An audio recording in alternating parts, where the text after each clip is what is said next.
Friends, स्वागत है आपका फिर से हमारे चैनल ब्रिलियंस 53 में। तो हमने इसके प्रीवियस लेक्चर नंबर 5 में हम लोग बहुविकल्पी प्रश्न प्रारंभिक शिक्षा के नवीन प्रयास में 184 प्रश्नों को प्रैक्टिस कर लिया था, पढ़ लिया था, एक्सप्लेन करवा लिया था। आज के इस वीडियो लेक्चर नंबर 6 से हम लोग कंटिन्यू करेंगे अधिलघुत्तरी प्रश्न प्रारंभिक शिक्षा के नवीन प्रयास द्वितीय सेमेस्टर द्वितीय प्रश्न पत्र। तो चलिए, इस वीडियो के डिस्क्रिप्शन बॉक्स में टेलीग्राम का लिंक है, वहाँ से जुड़ के आप लोग PDF डाउनलोड कर सकते हैं। कुछ भी पूछना हो टेलीग्राम पे पूछ लीजिए या कमेंट बॉक्स में। प्रथम सेमेस्टर और सेकेंड सेमेस्टर पूरा लगभग सिलेबस खत्म होने वाला है। तो अतिलघुत्तरी प्रश्न आपको पता है 15 नंबर बहुविकल्पी 15 क्वेश्चन और 15 नंबर का अतिलघुत्तरी 15 क्वेश्चन। तो चलिए इस 15 क्वेश्चन को प्रैक्टिस करने के लिए इसमें देखिए कितना सारा प्रश्न यहीं से आ जाएगा। प्रश्न नंबर 1, शिक्षा के सार्वभौमिकरण से क्या आशय है? शिक्षा के सार्वभौमिकरण से क्या आशय है, यानी कि यूनिवर्सलाइजेशन ऑफ एजुकेशन। शिक्षा के सार्वभौमिकरण का आशय है 6 से 14 आयु वर्ग के प्रत्येक बच्चे को निःशुल्क और आवश्यक शिक्षा प्रदान करना। ये हमारा RTE एक्ट 2009 में लिखा है, ठीक है, और ये भारतीय संविधान के अनुच्छेद 21 क में क्या है, मौलिक अधिकार है। नेक्स्ट प्रश्न, प्रश्न नंबर 2, राष्ट्रीय बाल श्रम परियोजना क्या है? राष्ट्रीय बाल श्रम परियोजना, इसको कहेंगे नेशनल चाइल्ड लेबर पीछे परियोजना। तो नेशनल चाइल्ड लेबर परियोजना NCLP क्या है? तो राष्ट्रीय बाल श्रम परियोजना के अंतर्गत बाल श्रम पीड़ितों की पहचान और उन्हें जोखिम भरे रोजगार से हटा दिया जाता है और उनको पुनर्वासित किया जाता है। यानी कि जो 14 वर्ष से कम बालक हैं उनको अगर किसी कारखाना या किसी खेती बाड़ी में या किसी भी कमर्शियल पर्पज से पैसा कमाने के पर्पज से उन्हें उनका शारीरिक शोषण आप नहीं कर सकते कि उन्हें मजदूरी पे आप ज़बरदस्ती भेजिए और उनका जोखिम भरे रोजगार में लगाना नहीं है, उनको हटाने का प्रयास करना ही क्या है, राष्ट्रीय बाल श्रम परियोजना है। ये प्रश्न 2023 में पूछा है, पिछले साल ही पूछा था सेकेंड सेमेस्टर में भी। प्रश्न नंबर 3, प्रश्न नंबर 3 क्या है? जनशाला कार्यक्रम क्या है? तो जनशाला कार्यक्रम भारत सरकार का संयुक्त राष्ट्र UN के संयुक्त प्रयास से शुरू किया गया समुदाय आधारित प्राथमिक शिक्षा कार्यक्रम है। तो जनशाला कार्यक्रम क्या है?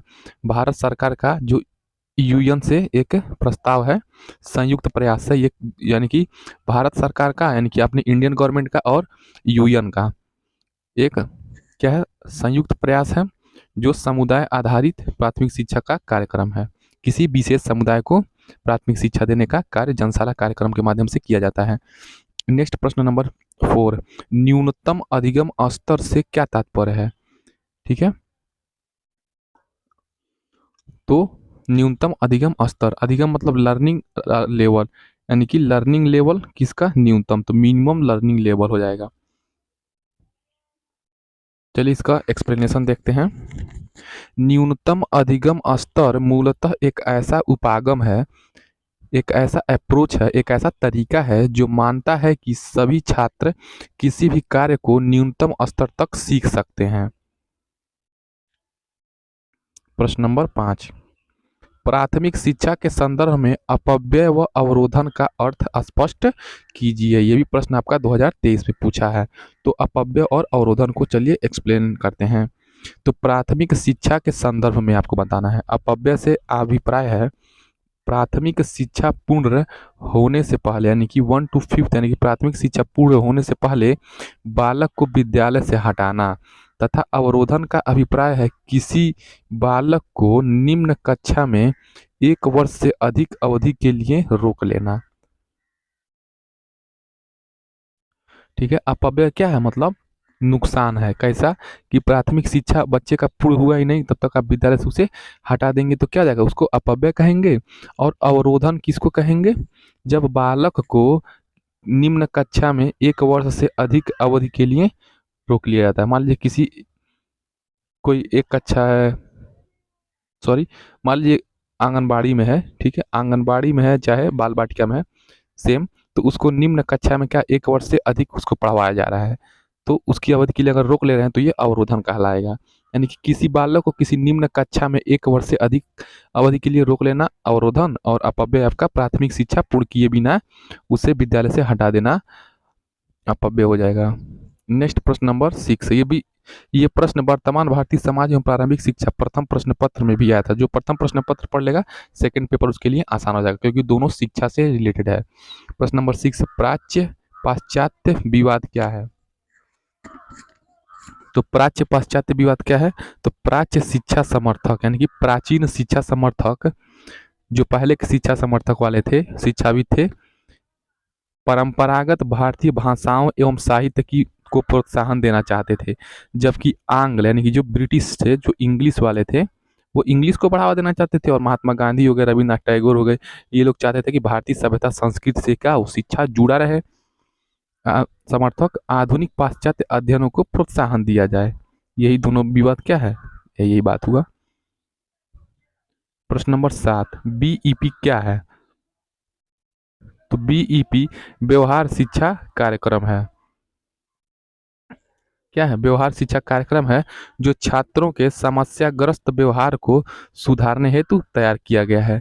यानी कि छात्रों में कोई समस्या है उसको सुधारने के लिए बीईपी कार्य लाया गया है, यानी कि बिहेवियर एजुकेशनल प्रोग्राम कहते हैं। इसका फुल फॉर्म क्या हो जाएगा? बिहेवियरल, इसको बिहेवियरल एजुकेशनल प्रोग्राम कह सकते हैं। बीईपी बिहेवियरल एजुकेशनल प्रोग्राम हो जाएगा। नेक्स्ट प्रश्न नंबर 8, वुड के घोषणा पत्र का शिक्षा पर क्या प्रभाव पड़ा? 2023 में भी पूछा है।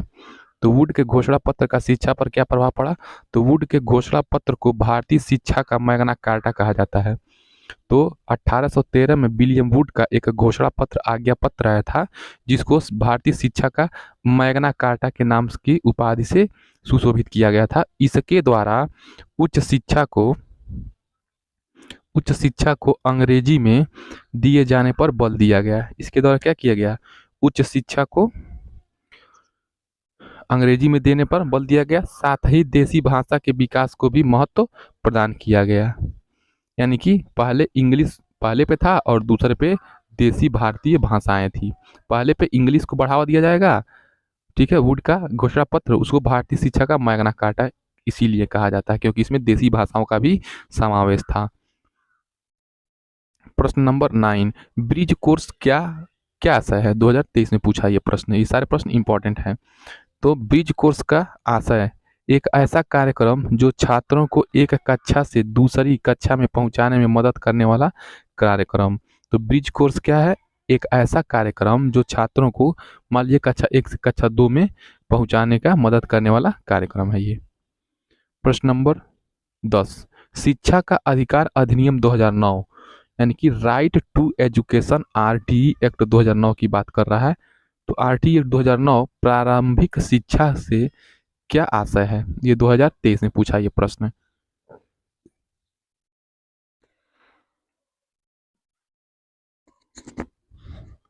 तो शिक्षा का अधिकार अधिनियम 2009 में प्रारंभिक शिक्षा से आशय है कि 6 वर्ष से 14 वर्ष आयु के बच्चों को मुफ्त तथा अनिवार्य प्रारंभिक शिक्षा प्रदान की जाए।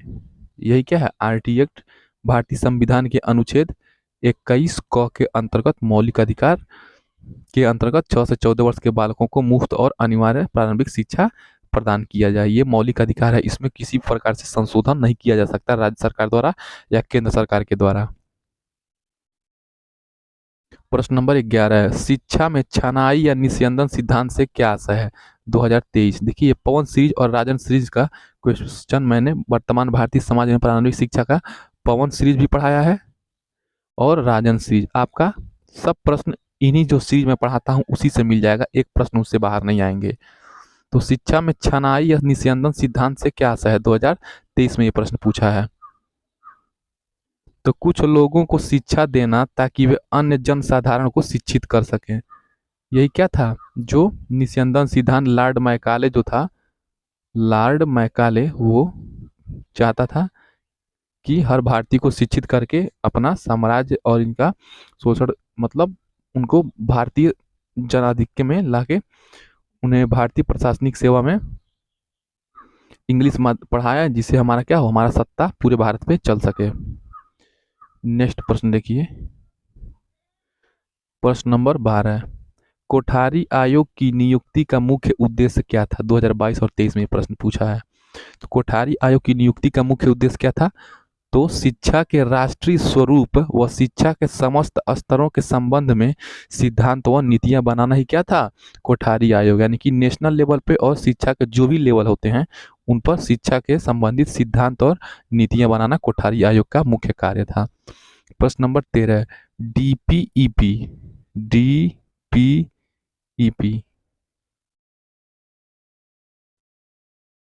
डीपीईपी परियोजना के कार्य लिखिए 2022-23 में। तो प्राथमिक शिक्षा का विस्तार करना डीपीईपी, विद्यालय में बच्चों का ठहराव, तो प्राथमिक शिक्षा का विस्तार भी करना और विद्यालय में बच्चों का ठहराव काम था डीपीईपी। डीपीईपी का फुल फॉर्म आप लोग कमेंट करके बताएंगे। प्रश्न नंबर 14, पी मोस्ट कार्यक्रम का पूरा नाम लिखिए। पी मोस्ट, MOST, ठीक है, पी मोस्ट का फुल फॉर्म लिखना है। तो सेवारत अध्यापकों का विस्तृत अभिविन्यास कार्यक्रम, ये तो हिंदी नाम हो गया पी मोस्ट का, सेवारत अध्यापकों का विस्तृत अभिविन्यास कार्यक्रम। तो पी से क्या हो जाएगा? Programme of mass orientation for school teacher. तो पी से क्या हो गया? Programme of mass operation for school teacher. तो programme of mass orientation of school teacher हो जाएगा पी मोस्ट का फुल फॉर्म, सेवारत अध्यापकों का विस्तृत अभिविन्यास कार्यक्रम।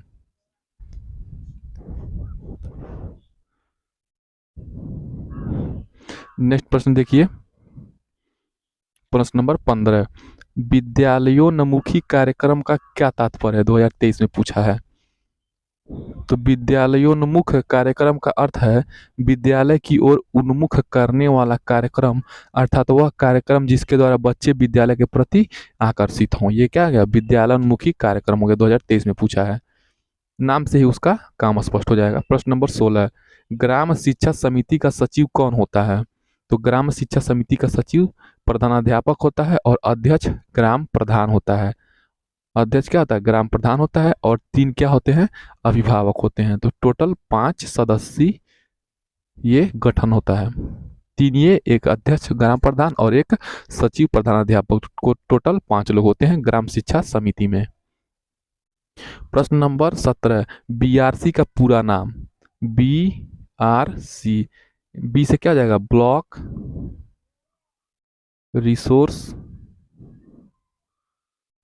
Resource centre. ये क्या हो जाएगा? बीआरसी का फुल फॉर्म। ब्लॉक रिसोर्स मतलब संसाधन, सेंटर माने केंद्र, ब्लॉक संसाधन केंद्र हो जाएगा बीआरसी का पूरा नाम। प्रश्न नंबर 18, डाइट का पूरा नाम क्या है? तो DIET, क्या जाएगा? डी से district institute of educational training, जिला शिक्षा एवं प्रशिक्षण संस्थान। प्रश्न नंबर 19, NPRC का पूरा नाम। न्याय पंचायत रिसोर्स सेंटर। एन से क्या हो जाएगा? न्याय, पी से क्या हो जाएगा? पंचायत, आर से क्या हो जाएगा? रिसोर्स, सी से सेंटर, न्याय पंचायत संसाधन केंद्र हो जाएगा। नेक्स्ट प्रश्न नंबर 20, संशोधित राष्ट्रीय शिक्षा नीति 1992, पहला तो आपका कब आया था? सॉरी, राष्ट्रीय शिक्षा नीति आपका 1986 है, एक 1968 था, 1986, फिर 1992, ठीक है। तो 1992 को किस अन्य नाम से जानते हैं? तो संशोधित राष्ट्रीय शिक्षा नीति जो 1992 में आया था उसको संशोधित कर दिया गया था, उसी को हम लोग क्या कहते हैं? प्रोग्राम ऑफ एक्शन 1992, यानी कि जो राष्ट्रीय शिक्षा नीति था, संशोधित राष्ट्रीय शिक्षा नीति 1992 को POA, प्रोग्राम ऑफ एक्शन 1992 कहते हैं। प्रश्न नंबर 21, यशपाल समिति का गठन कब हुआ? तो 1992 में ही क्या हुआ था? यशपाल समिति का गठन हुआ था। प्रश्न नंबर 22, शिक्षा बिना बोझ के यह रिपोर्ट यशपाल समिति द्वारा कब प्रस्तुत की गई थी? तो यशपाल समिति 1992 में बनी और शिक्षा बिना बोझ की रिपोर्ट 1993 में पेश कर दिया गया। नेक्स्ट प्रश्न नंबर 23, न्यूपा का अध्यक्ष कौन होता है? तो अवकाश प्राप्त आईएएस अधिकारी होते हैं। न्यूपा का अध्यक्ष अवकाश प्राप्त आईएएस। नेक्स्ट प्रश्न नंबर 24, भारतीय संविधान के अनुच्छेद 51 क के बारे में आप क्या समझते हैं? तो मौलिक कर्तव्य है भाग 4 क के अंतर्गत 2020 में ये पूछा है। तो भारतीय संविधान के अनुच्छेद 51 क का संबंध मौलिक कर्तव्यों से है। इसमें 11 मौलिक कर्तव्यों का वर्णन किया गया है, यानी कि प्रत्येक भारतीय नागरिक का 11 ठो मौलिक कर्तव्य बताया गया है। नेक्स्ट प्रश्न देखिए, प्रश्न नंबर 25, हंटर आयोग के 2 कार्य लिखिए। 2020 में ये प्रश्न पूछा है। तो हंटर आयोग ने प्राथमिक शिक्षा की स्थिति का अध्ययन करके उसमें विकास और सुधार के सुझाव दिए। इन्होंने भारतीय शिक्षा व्यवस्था को ईसाई मिशनरियों को नहीं सौंपा था। तो हंटर आयोग ने प्राथमिक शिक्षा की स्थिति का अध्ययन करके उसमें सुधार किया और ईसाई मिशनरियों को इसमें नहीं दिया था, भारतीय शिक्षा व्यवस्था को। नेक्स्ट प्रश्न देखिए, प्रश्न नंबर 26, राष्ट्रीय स्तर पर शिक्षा के कौन कौन से अभिकरण हैं, एजेंसी हैं? तो 2020 में ये प्रश्न पूछा है। तो राष्ट्रीय स्तर पर कौन है? एनसीईआरटी है, ठीक है, एनसीईआरटी। फिर उसके बाद यूजीसी, यूनिवर्सिटी ग्रांट कमीशन, विश्वविद्यालय अनुदान आयोग। एक होता है एआईसीटीई होता है, एक एनसीटीई होता है, ये टीचर्स के लिए, शिक्षा के लिए होता है। ये अध्यापक का नियामक संस्था है। एनसीईआरटी आप जानते ही हैं, national council for educational research and training. उसके बाद एआईसीटी, उसके बाद national council for teacher education, NCTE आदि।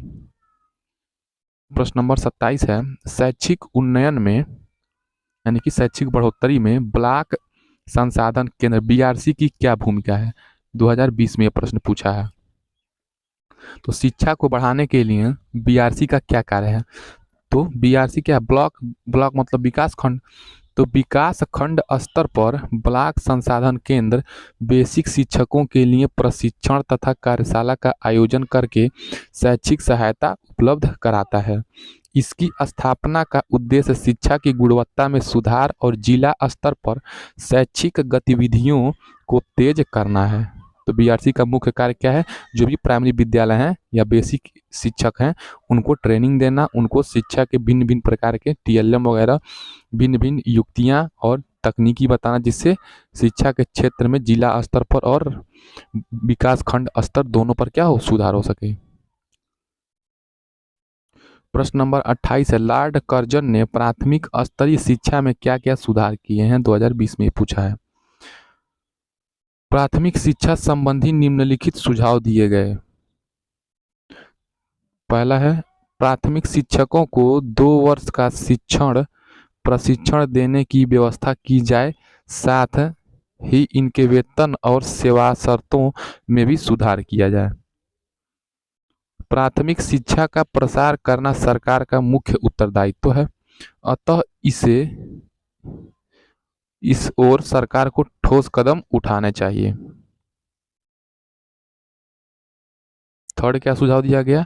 तो क्षेत्रीय आवश्यकताओं को ध्यान में रखकर प्राथमिक शिक्षा का पाठ्यक्रम तैयार कराया जाए एवं इसमें उपयोगी विषयों को सम्मिलित किया जाए।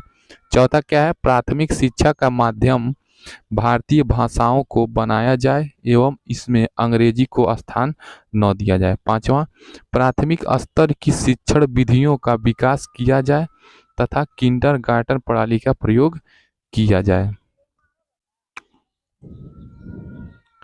नेक्स्ट प्रश्न देखिए, प्रश्न नंबर, ये क्या था? लॉर्ड कर्जन ने प्राथमिक स्तरीय शिक्षा में क्या क्या सुधार किए थे? लॉर्ड कर्जन का इतना बड़ा योगदान था। प्रश्न नंबर 29, प्रोग्राम ऑफ एक्शन के कौन कौन से लक्ष्य निर्धारित किए गए? 2020 में पूछा है। तो प्रोग्राम ऑफ एक्शन क्या था? संशोधित राष्ट्रीय शिक्षा नीति 1992 का ही दूसरा नाम था। ठीक है, प्रोग्राम ऑफ एक्शन 1992 था। संशोधित राष्ट्रीय शिक्षा नीति 1992 का एक अलग नाम है। तो इसमें नारी समानता के लिए शिक्षा, अनुसूचित जाति एवं जनजाति तथा पिछड़े वर्गों की शिक्षा, अल्पसंख्यकों की शिक्षा, विकलांगों की शिक्षा, प्रौढ़ एवं सतत शिक्षा और पूर्व बाल्यकाल परिचर्या एवं शिक्षा संबंधी योजनाओं को प्रस्तुत किया गया। प्रश्न नंबर 30 क्या है? शिक्षा को संविधान में समवर्ती सूची में रखने का क्या उद्देश्य है? 2020 में ये प्रश्न पूछा है। तो शिक्षा के व्यापक एवं जटिल स्वरूप के कारण 1976 में 42वें संविधान संशोधन द्वारा शिक्षा को समवर्ती सूची में डाला गया। इसका उद्देश्य केंद्र तथा राज्यों के सम्मिलित एवं समन्वित प्रयासों द्वारा शिक्षा के स्तर का उन्नयन करना था। तो शिक्षा में समवर्ती सूची क्यों रखा गया? 1976 में रखा गया 42वां संविधान संशोधन द्वारा इसलिए रखा गया ताकि केंद्र और राज्य दोनों सम्मिलित रूप से और अपने अथक प्रयास से दोनों मिलकर शिक्षा के स्तर में क्या कर सके? उन्नयन कर सके या बढ़ोतरी कर सके या इंक्रीज कर सके। नेक्स्ट प्रश्न हम लोग पढ़ेंगे स्कूल सर्व अभियान। चलिए हमारे चैनल को सब्सक्राइब कर दीजिए। मिलते हैं नेक्स्ट वीडियो में। टेलीग्राम जुड़ने के लिए इस वीडियो के डिस्क्रिप्शन बॉक्स में लिंक है, वहाँ से जुड़ के आप लोग पीडीएफ डाउनलोड कर सकते हैं। मिलते हैं नेक्स्ट वीडियो में। जय हिंद।